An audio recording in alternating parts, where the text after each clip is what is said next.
13 News Now begins with breaking news. And breaking right now, big update from Ikea. The company will finally break ground on the Norfolk store on November 17th. Well, Mayor Kenny Alexander and Governor Terry McAuliffe will attend this exciting event.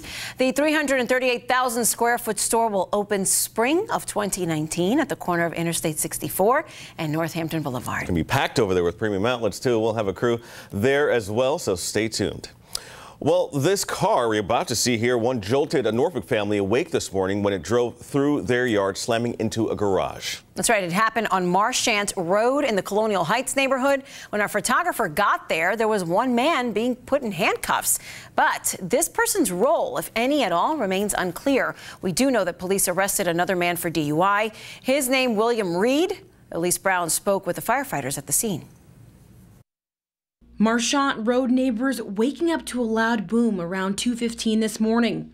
They tell 13 News Now they looked outside and saw someone trying to push a car out of the dirt.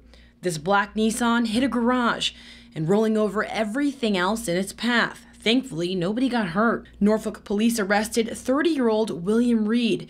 He's charged with one count of a DUI. The garage took quite a hit.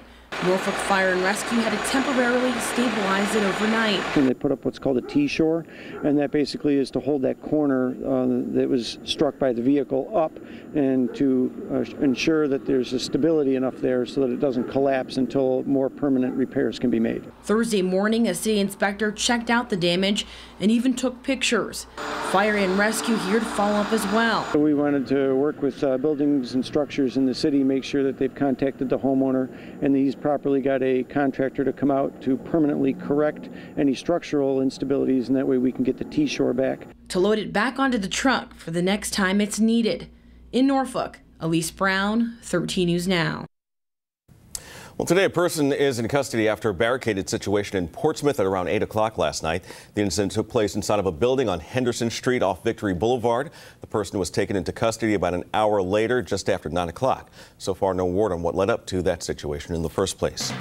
Well, new at noon, that is the smiling face we're about to see of a woman saved after being stranded at sea for months. A Japanese fishing ship found the broken down vessel on Tuesday. The USS Ashland picked them up last night. So the two mariners set sail from Honolulu for a 3,000-mile trip to Tahiti in the South Pacific. They survived with their two dogs because they had a water purifier and a year's worth of food on board. Their ship's engine broke down at the end of May during bad weather, but they just kept on sailing. They sent distress calls every day, and a Taiwanese fishing ship finally found them 900 miles southeast of Japan. That is a pretty incredible story. Unreal. Wow. Glad to hear they're okay. Well, the James River is healthy and growing stronger. That's according to a new report from the James River Association. The report analyzes 4 key areas: fish and wildlife, habitat, pollution reduction, and restoration. Researchers found improvements in nearly every area. One area where work still remains: bacteria counts. No improvements were found there, and that's what causes swimming advisories at beaches along the river. An update in the race for Virginia governor. Now, a New Hampton University poll finds Republican Ed Gillespie leading Democrat Ralph Northam. Gillespie led Northam 41% to 33%, but a lot of people still appear to be undecided. 27% of those surveyed said they still hadn't made up their mind. Election day is less than 2 weeks away now on November 7th. Well, President Trump was emphatic that Republicans are united, especially on their big push for their top priority: tax reform. But the president's sending some mixed signals when it comes to your retirement plan, specifically your 401k. ABC reporter Serena Marshall is following the negotiations from D.C. Americans' retirement savings could be the battleground for Republicans' promised tax overhaul.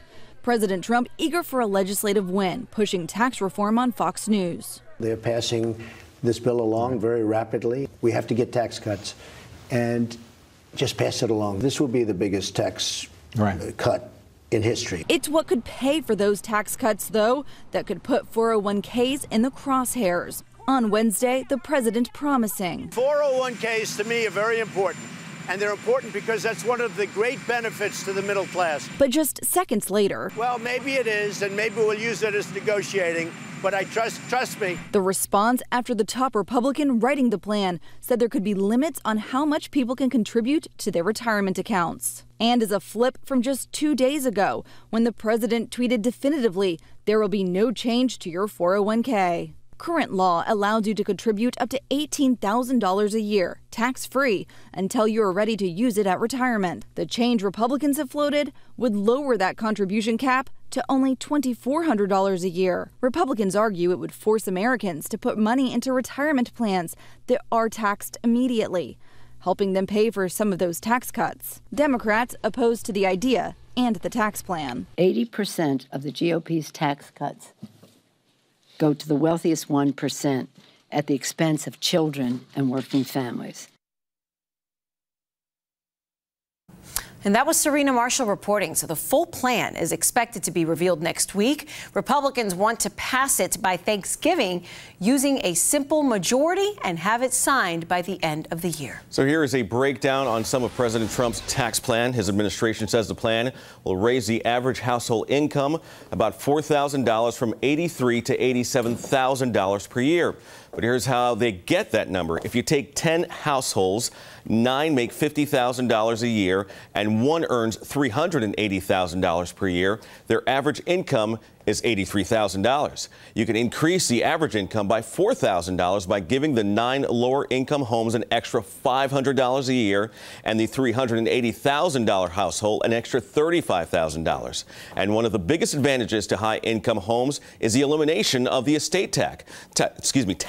That's only levied on estates worth more than $5.4 million. Well, after more than 50 years, one blockbuster film, and countless conspiracy theories, the JFK files will be released today. But experts say don't get too excited about the release. Chris Shagney reports from the grassy knoll in Dallas. No doubt there are some conspiracy theorists out there who are licking their chops. They can't wait to get their hands on these files to see once and for all if there really was a second shooter on that grassy knoll. But let's just go ahead and throw cold water on that. You should not expect anything earth-shattering. That's because we talked to Ferris Rookstool. He's a historian and a former FBI analyst who's already seen these files. As record custodian, it took him 9 years to read the nearly 500,000 pages of classified material being released. You might remember back in the 1990s, Oliver Stone's movie JFK led to an outcry to release the files that were classified per the policy of the Justice Department in 1963. That led to a law in 1992 to release the files. Most of them have been released over that time, and the deadline to release them all is today. It's not like these records are going to be the smoking gun, the roadmap, the aha moment that a lot of people, historians, researchers, and then the general curious are going to find in these records.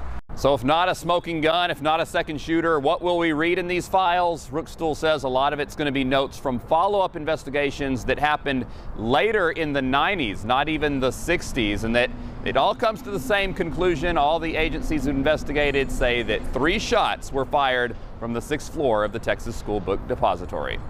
I'm Chris Sadeghi in downtown Dallas. Now back to you. All right. Well, thank you for that. President Trump is still being coy about what people will see in those files.